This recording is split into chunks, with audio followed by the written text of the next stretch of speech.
Thank you very much, Mr. President, dear Volodymyr. What a pleasure to welcome you back to Brussels. I'm very pleased to be here with you today for our bilateral meeting that we just had, but also then the VTC that we will have in the Coalition of the Willing. And of course, I'm very glad that I'm able to accompany you and other European leaders for the meeting tomorrow that we do have with the US President in the White House. Since the beginning of Russia's brutal invasion, Europe has been at Ukraine's side, united, and we will support you for as long as it takes, for just and lasting peace. And this peace must be achieved through strength. Let me touch upon the main points. First, we must have strong security guarantees to protect both Ukraine and Europe's vital security interests. Ukraine must be able to uphold its sovereignty and its territorial integrity.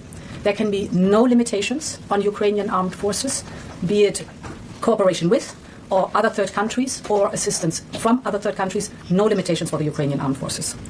As I've often said, Ukraine must become a steel porcupine, undigestible for potential invaders. We welcome President Trump's willingness to contribute to Article 5-like security guarantees for Ukraine, and the Coalition of the Willing, including the European Union, is ready to do its share. We know that the work of defending Europe is first and foremost our responsibility, and we've been working hard to speed up and scale up as we increase Europe's defense capability.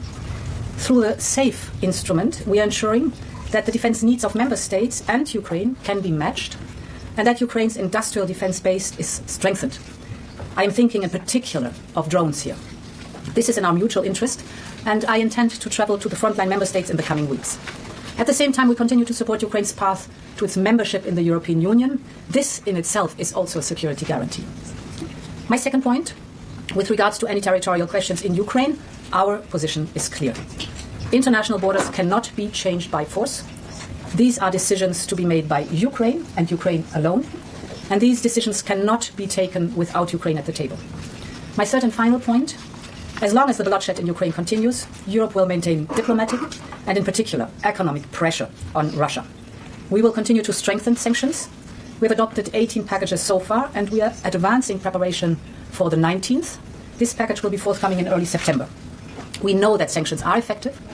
We have already put Russia's immobilized assets to work for the benefit of Ukraine, and we will continue to put pressure on Russia's war economy to bring President Putin to the negotiation table.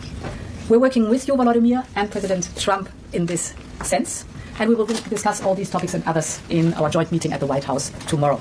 These are challenging times. Only Ukraine can choose its own destiny, but Ukraine can always count on Europe. Thank you so much. Thank you so much. Thank you so much. Dear Ursula, thank you for your support. Thank you for this day. It's very important for all your support from the very beginning of this war. And it's very important that you are with us and that we speak to America and we speak together. And it's important that Washington is with us. And today, in several formats, we are deciding what we are going to discuss in Washington.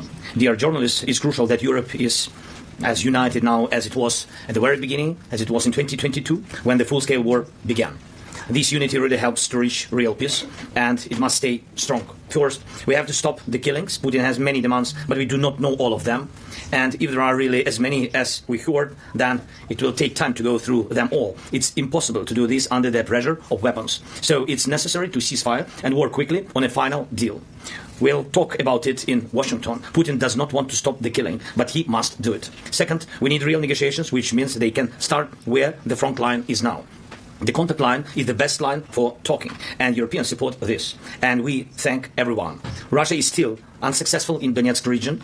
Putin has been unable to take it for 12 years. And the constitution of Ukraine makes it impossible to give up territory or trade land.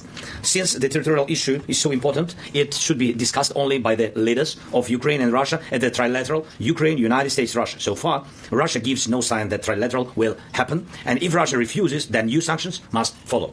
This war, it's important that America agrees to work with Europe to provide security guarantees for Ukraine. And we are very thankful to the United States and to the President for such signal. And therefore, for everyone in Europe, this is a significant change. But there are no details how it will work and what America's role will be, what Europe's role will be, what the EU can do. And this is our main task. We need security to work in practice, like Article 5 of NATO. And we consider EU accession to be part of security guarantees.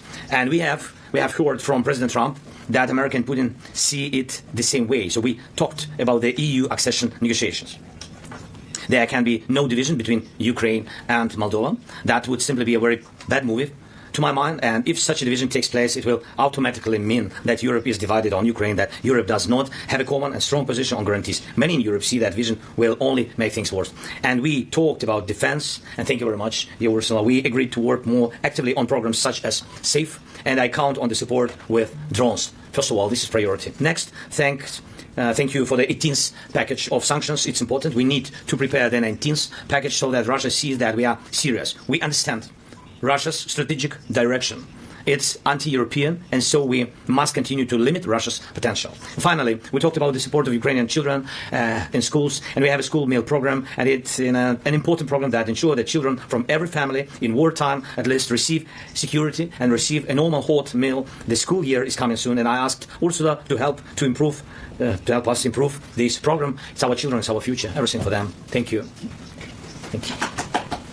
Thank you very much to both presidents. We can now take a couple of questions. Okay. Katarina, the first question. Thank you. Katarina LEYEN for the German Press Agency. You have microphones in front of you. If you can take one, that would be fantastic. Thanks a lot. Okay. Okay, better. So Katarina LEYEN for the German Press Agency. A question to both presidents. Do you agree with President Trump that there's no need for a ceasefire and that peace negotiations should begin immediately? Yeah, you want? So, I think not the term is so important. Important is, and it matters, what's the effect. And the effect must be stop the killing. That's the most important part. Whether we call it a ceasefire or it's a peace deal, stop the killing. Point number one. Therefore, it is so important to have as soon as possible a trilateral meeting between the President of Ukraine, the President of the United States, and of Russia. I think very important is that there are clear timelines to be kept. So it's not the term itself, it's the content that matters. Thanks so much. I totally agree with Ursula. And you know that from the very beginning, I think it was March when the President of the United States, he proposed ceasefire, like a first element, stopping killing. And we agreed it and we supported him. And I think it was very strong idea, pushing Russia to real negotiations. And now we hear another signals. I think that we have to share all this with details and what Ursula said about and what we talked bilaterally and what we will talk now with all our coalition villains, with all the Europeans. And we have to share all our thoughts with President Trump. We need the United States on our side. And I think that President Trump shared that we would need peace, but steps to this peace. We need, correct steps to have lasting peace. To stop Putin, it means not to make a pause in this war. Stop and have a lasting peace. Yeah, for all of us. Thank you. Thanks. Second and last question to Olena. Thanks. Thank you. I will start in Ukrainian if possible. Олена Абрамович, Радіо Свобода, Українська служба. Пане президенте, Путін сказав, що розуміє, що Україні потрібні гарантії безпеки. У вас ж була розмова з президентом Трампом. Скажіть, чи озвучив він бачення Росії щодо гарантій безпеки для України, які прийнятні для Росії, так? І які гарантії безпеки, власне, прийнятні для України? Чи досі ми говоримо про troops on the ground, тобто війська певні, чи це 5 стаття, якщо можете пояснити ваше бачення, як це може виглядати? І коротке просто, як у вас настрій, чи немає перестрохи, що в Білому домі може все піти так само, як було 28 лютого? Дякую. And sorry, if I may also to the Madam President, another question. I think with one because we have a call soon. Very good. Дякую. Can I answer Ukrainian? Yep. Дякую. Дякую за запитання. Передусім, я не знаю, про що реально говорили Путін і президент Трамп. І я хочу, щоб багато деталей президент Трамп сказав мені, потім європейським лідерам. І те, що президент Трамп сказав сигнал про гарантії безпеки, для мене це набагато важливіше, ніж думки Путіна. Тому що Путін нам не дасть ніяких гарантій безпеки. Гарантії безпеки – це сильна армія. Це може дати тільки Україна.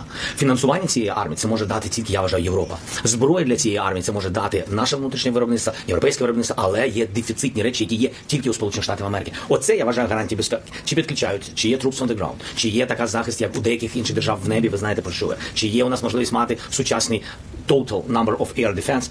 Це тільки поки що запитання. На них ми дуже хочемо отримати відповідь, щоб розуміти, що таке гарантії безпеки. Те, про що ви говорите, мені здається, це сигнали руської сторони, що вони не будуть нас далі окуповувати. Але, якщо чесно, це поки що це просто слова. І на рівні тристоронньої зустрічі готові говорити. Що стосується Білого дому, я налаштований дуже продуктивно. І в гарному сенсі. В усіх сенсах цього слова. Mr. President, do you have Apologies. Sorry. If you allow me, the presidents have a meeting now.